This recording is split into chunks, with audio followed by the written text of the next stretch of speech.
Hi, everybody. Welcome, welcome, and thank you so much for coming.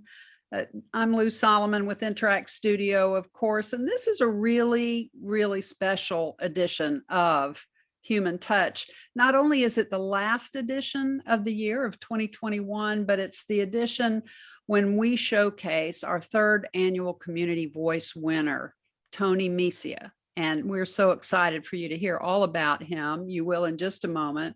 Tony's the founder and publisher of the Charlotte Ledger, and he has a very unique reason for our having received the nomination and given him this award.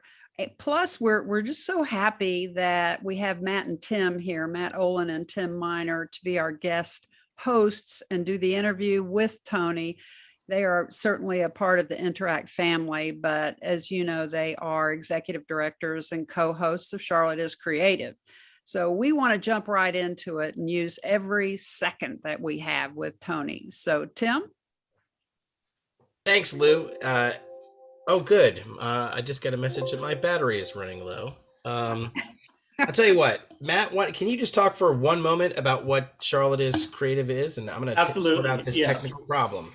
That's right. You get on that. So Tim and I are the co-founders of Charlotte is Creative, and we're really here to help support and advocate for and connect the creative community in Charlotte, to make sure the conditions are right here whereby creatives of all kinds, of all disciplines, of all crafts can realize sustainable, fulfilling businesses and careers here in Charlotte. And we really subscribe to a broad definition of creativity. We include journalism, writing, you name it. It all is creative, supremely creative work to us.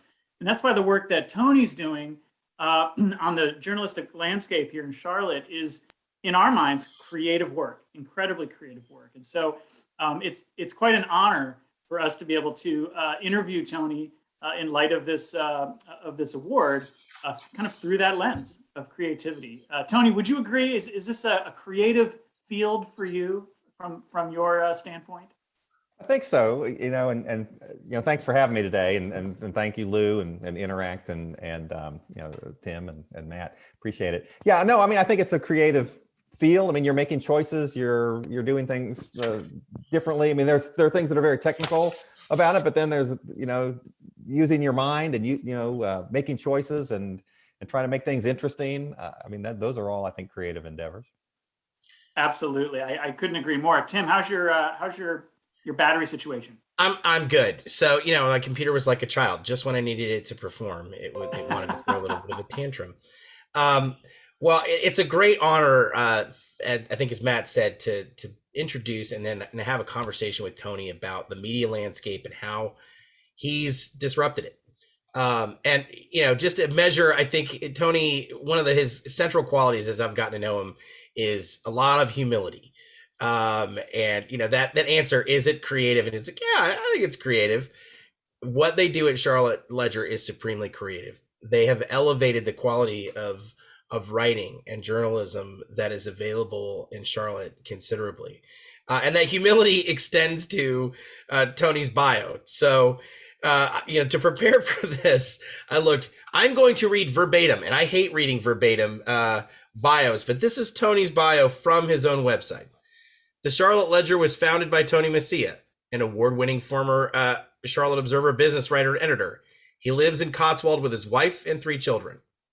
Period. There it is. Look, why go on and on, right? Let's just writing. You want to keep it short, you want to keep it punchy. You don't want to bore people, so that's kind of what we're about. So, but this is see that on my own bio.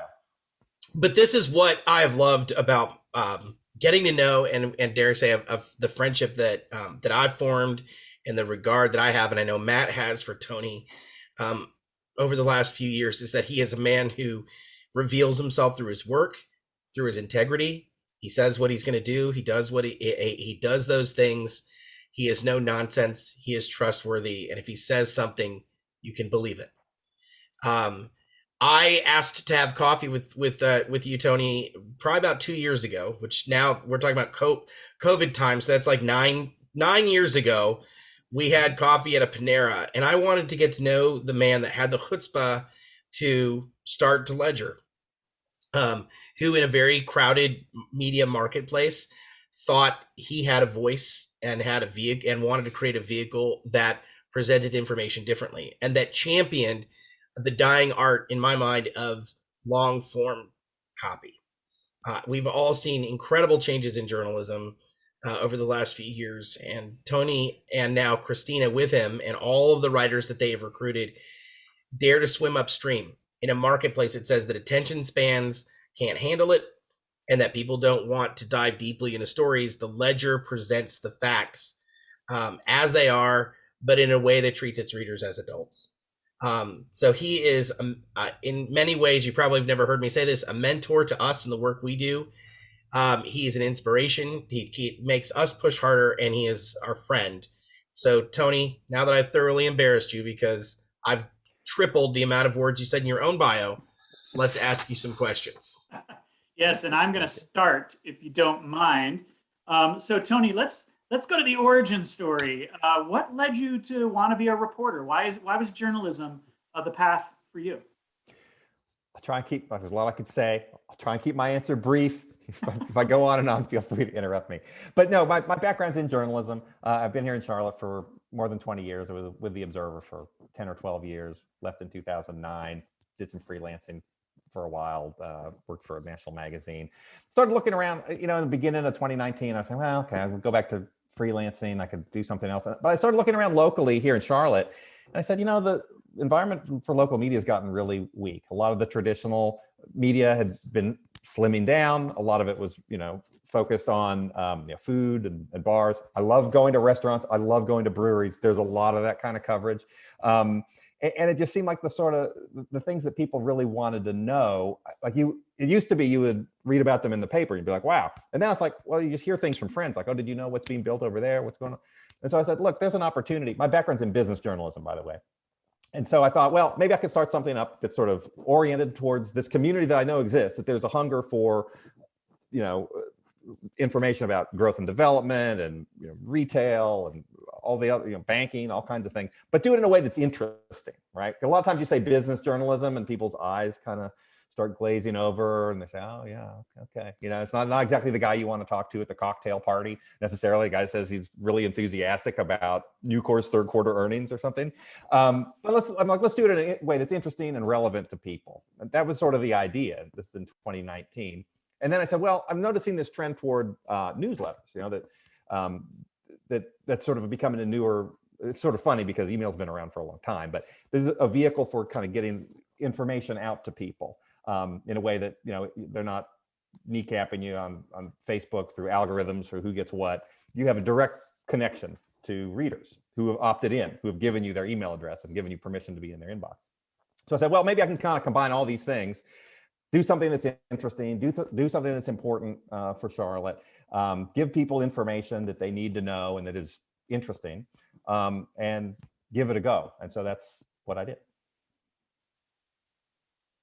Beautiful. Well, I love that. I love that you're sort of like, following the trends, but you're also just following your heart too. I mean, you're just sort of going the path that you're feeling called to authentically. And to me, that is kind of part of the cosmic tumblers that fall into place, right? That's part of it. You got to listen to where you want to go. So that's an awesome answer. Love that.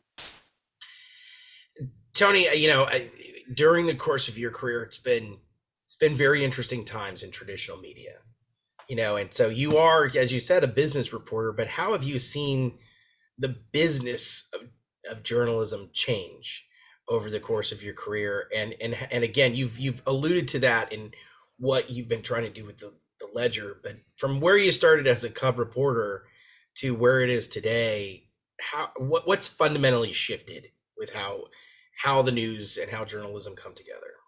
Yeah, I mean, it's really amazing to see, and just trying to take a step back and try and get that perspective on how the news business has changed. But, when I started in the late 90s, it was pretty much, I don't want to say the newspaper had a monopoly, but it was a dominant force, right? I mean, you had the TV stations, you had the Observer, you had Creative Loafing, you had the Leader, you had a number of, publications where people get information. Nowadays, it's like everybody has a megaphone, right? Everybody's on Twitter, Instagram, Facebook, everyone's got an opinion. And the thinking was, well, this is going to be great for democracy. Everybody has a voice. And it turns out it's like, well, there are positives to it, but there are also some negatives to it too, as we know.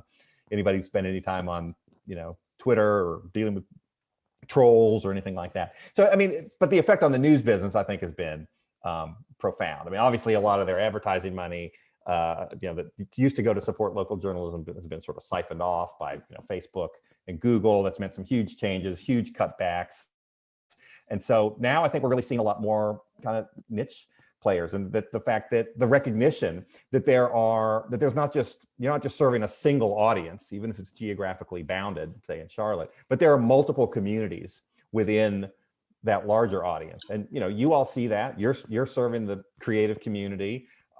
We're serving not only, I mean, business readers, people who want that meatier kind of journalism. But then obviously there's a market for the other things that are out there, locally. So it's really becoming, rather than having sort of just a couple dominant players, it's really becoming much more fractured.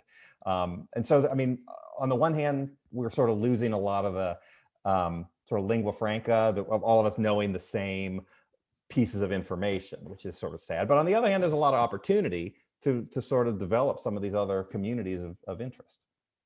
Yeah, it's funny. You made me think about. We were on different sides of things. So I started my career in public relations in the late '90s, and I remember going to a meeting with an Observer ad rep at one point, and this was in like '98, and him saying, "Well, now once this internet fad is over, we're going to get back to business." And just complete. And it is amazing. I think one of the things, and not to pontificate on this too much, but I will just say one of the reasons I love the Ledger is not only has how people perceive information and how publications fund themselves changed.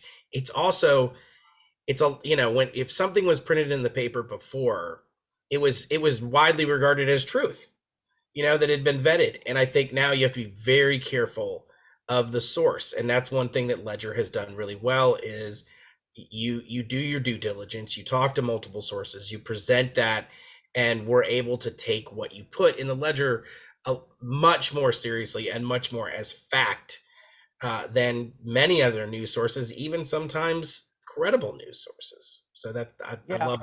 I think you're right. I mean, that's just a huge change. It's sort of old school. I mean, we're not trying to tell anybody what to think. We're just trying to give them information so they can kind of make up their own minds on things. But we want to do it in a way that's fair, and gives people, a sense that, hey, this is something credible. This is something that's true. Maybe you don't like these facts, or maybe you disagree with something somebody said, but hey, let's just put that out there, and we can agree to disagree, right? It's sort of the old way of doing things, as opposed to a lot of times now it's just you're on one side or you're on the other side of this, and it can get very very nasty sometimes. So we're just trying to do it sort of the old way in a little bit of a new vessel.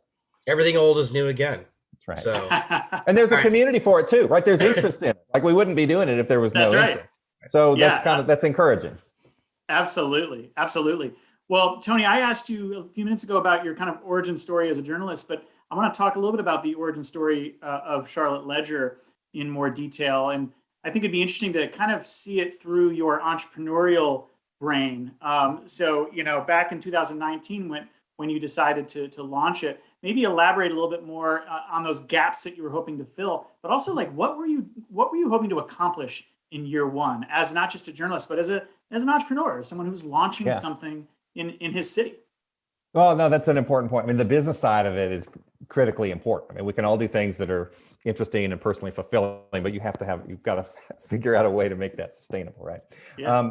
I mean, when I started in 2019, I mean, I guess the gap I was trying to fill was I just thought there was sort of, as we've discussed, it's sort of a need for responsible, smart, well-informed information, from somebody who had lived in the city for a couple of decades, right? That wasn't just sort of parachuting in from somewhere, spend time in Charlotte for a couple of years and get out. So, I mean, I felt like that's sort of, I don't know if it's secret sauce, but it's like if you've been around enough, what people find important, where to find pieces of information. So I thought that was something that I could could add, especially with a business tint, although we've kind of branched into a bunch of different areas now. But the original thinking was it was just sort of, it was going to just try something different. We're going to use this new newsletter platform called Substack, and we're just going to see if people are interested in this. That was sort of the way I started. Completely free newsletter, didn't charge anybody anything, didn't sell any ads. It was just sort of, let's see if there's an audience, and let's sort of market test this.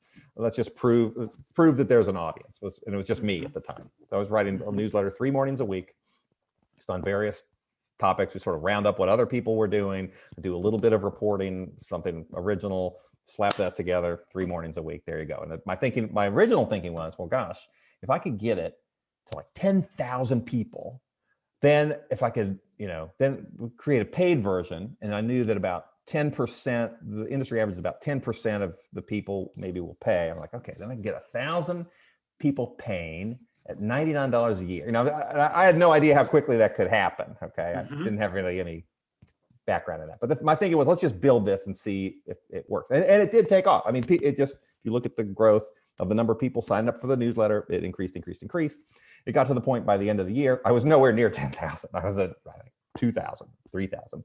I said, okay, look, I can't just do this for free forever. So let's create a different business model where there's a premium edition, that's for paying subscribers. We'll start selling a few sponsorships and see how that goes. And it was, again, a bit of a leap of faith.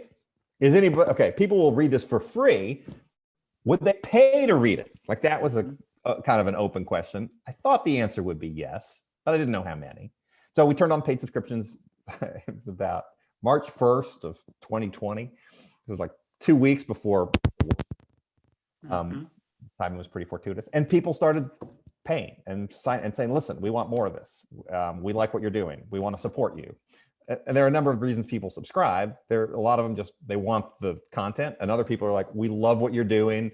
Just keep it up. So somewhere on that spectrum between 100% charity and like 100% just give me what I'm paying for. And there are people located obviously on various spots on that spectrum. So that was sort of the idea.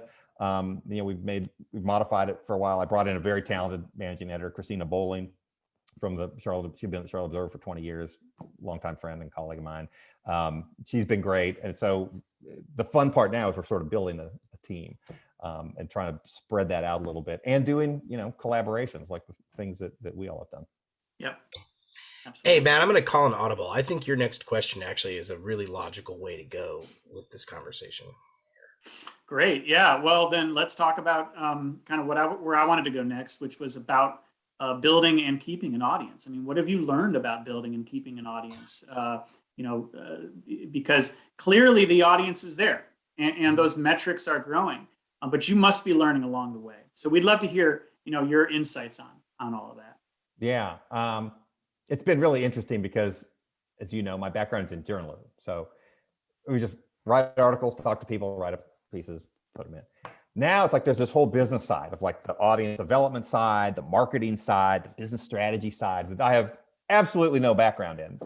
I don't want to say I'm completely winging it, because I do talk to a lot of people who actually know what they're doing, or say they know what they're doing. They've been very helpful. But yeah, audience development is a big part of that. And how do you keep that growing? I mean, I think a lot of it is just, one of the things you hear a lot is just having an authenticity, I think, to you. I think people like that a lot.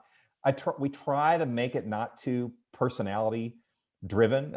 We didn't name it like Tony's newsletter or Tony's hot takes today or something like that. Suppose we could have done that. I'm not really comfortable playing that role. And I don't think most people, frankly, really care. But I do understand that, having that authenticity and having that voice, I think, is important. And, we've done a number of things to try to grow that audience. Just a lot of it's just experimenting. When you're small, you can, sorry, I just seen a note. I would 100% read Tony's hot takes. Somebody read. Thanks. Appreciate that, DC. But yeah, I mean, there are a number of things. And the virtue is, we're small, and so we can try some stuff. And if it doesn't work, we go a different direction. I mean, we've tried all kinds of things. I mean, part of it, we work with other people, collaborating with people. We've done, Facebook ads. We've done, special offers. There are all kinds of different, I don't want to call them tricks up our sleeve, but there are all sorts of different things you can try to reach new people. But, frankly, word of mouth is the best. Just if someone recommends us to their friend, I mean, I think that's extremely valuable. Just having somebody say, hey, you should check these guys out. They're doing some good work. Hey, you live in Ballantyne? Oh, here's an article they did on Ballantyne. You might enjoy this. Check it out. I mean, just having like word of mouth, frankly, is a very powerful one. So there are all kinds of things that we do, and we'll keep trying some stuff.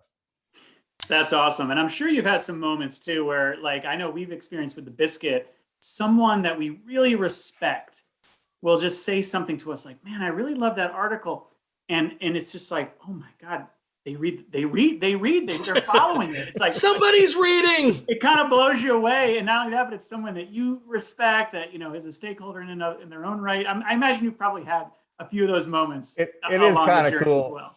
Like we see, I get an email every time someone signs up to pay. And so you can see, like, all we really have on our readers and customers is their email addresses. Now, a lot of times you can figure that out, but if the name of someone who is like a huge former like CEO of a bank comes across, you're like, okay, I think that's pretty good. Or elected officials or business leaders. I mean, it is kind of neat. I mean, on the one hand, it's like, listen, we're trying to be like, we're speaking to the people. We don't work for the, the top dogs and the power brokers, right? But at the same time, when those power brokers subscribe to you, it's like, okay, I guess we're doing something right. Yeah, it's doing something right. So those are nice moments. But we like hearing from all kinds of people too. We get a lot of nice notes. One of the really cool things about it, guys, is that we've gotten the opportunity to work with a lot of really talented people in the city and meet a lot of really talented people in this city, and that's kind of why we do it. It's fun. You get to choose who you work with. There are all kinds of things that we get to do that really sort of keep us going, just by meeting new people, learning new things. That's really the cool part about it. Yeah. Well, I'm a little dismayed to see that we only have 5 minutes left, and we have so many other questions we were going to ask. But one thing you brought up, Tony, a moment ago. One thing I really prize about you and Christina and the Ledger is your willingness to collaborate, and that flies in the face of what has traditionally been a very competitive. Let me get that lead, that story, that tip before anybody else. And you've leaned hard into working with, doing Flyover Fridays and working with Clayton at CLT Development, doing things with us. Talk a little bit about how collaboration has helped you build a Ledger and what role you see it having in the future of disruptive journalism like you're doing. Yeah, I mean, the number one thing is we just enjoy it. I mean, there are a few different points. We enjoy doing it. It's a lot of fun. I mean, like I said, you get to meet new people, try new things, figure out different ways of presenting information. That's kind of the personal side of it.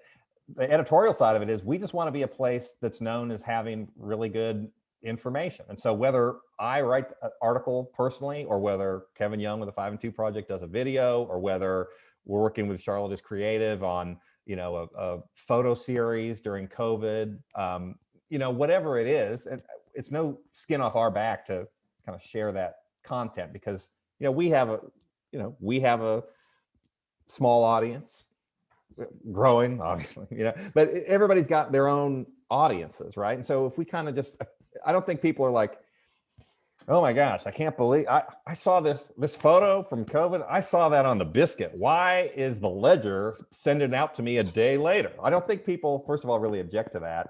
We want it to be known as having good stuff. And so if we can work with people on developing, good stuff, we're just gonna do it. And I think that is a new way, or a different way of thinking of it. It's I think it's acknowledging reality that we're not the only player. And yeah, we love to break news. We like to be first, and we love, all these things that are sort of journalistic pride, basically.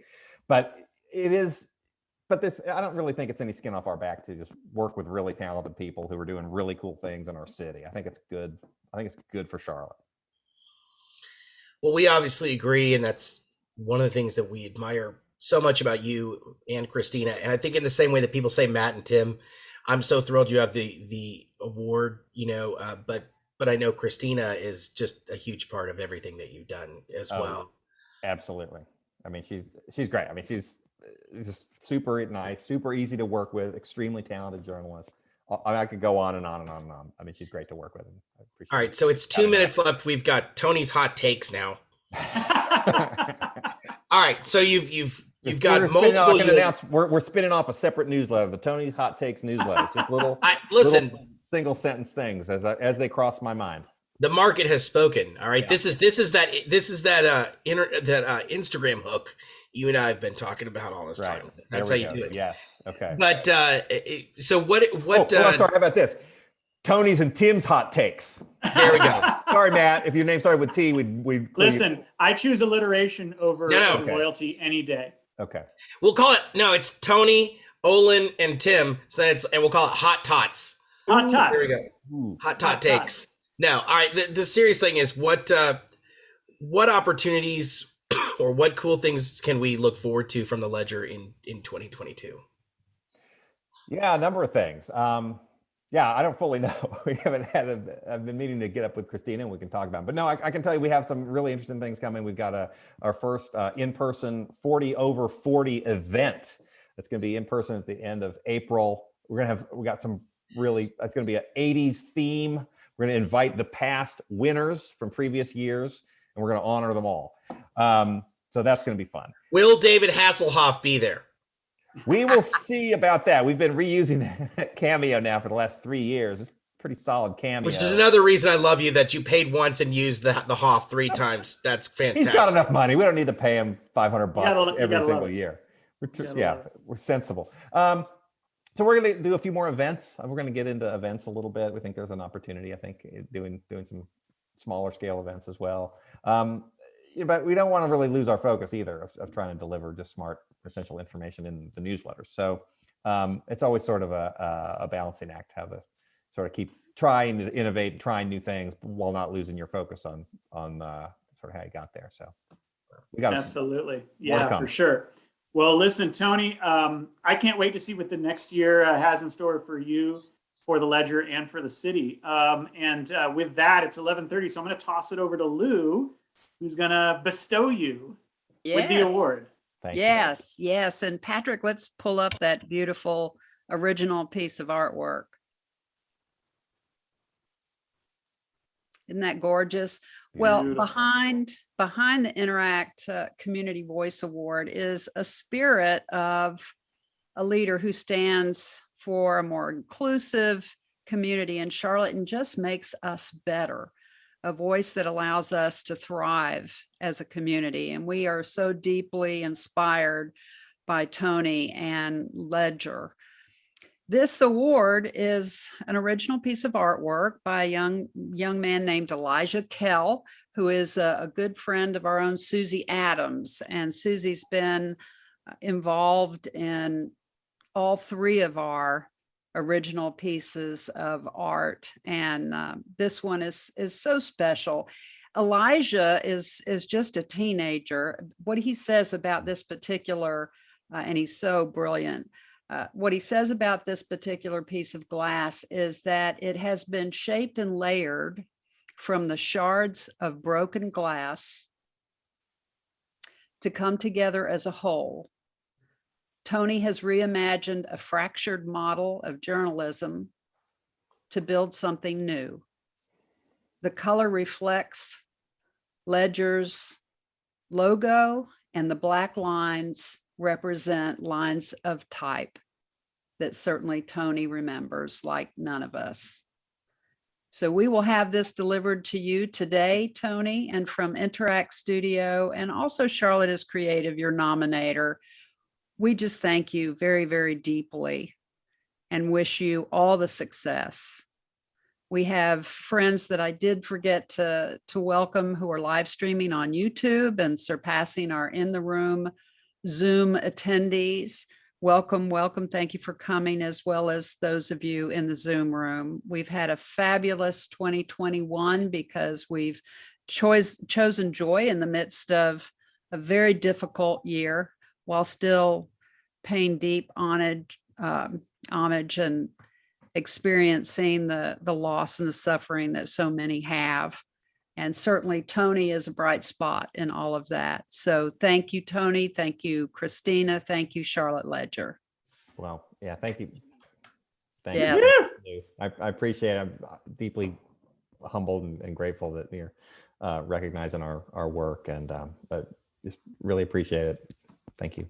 Yes, yes. Well, we will see you on the flip side of the new year. Thanks also, Matt and Tim. And we love you all. Thank you for coming.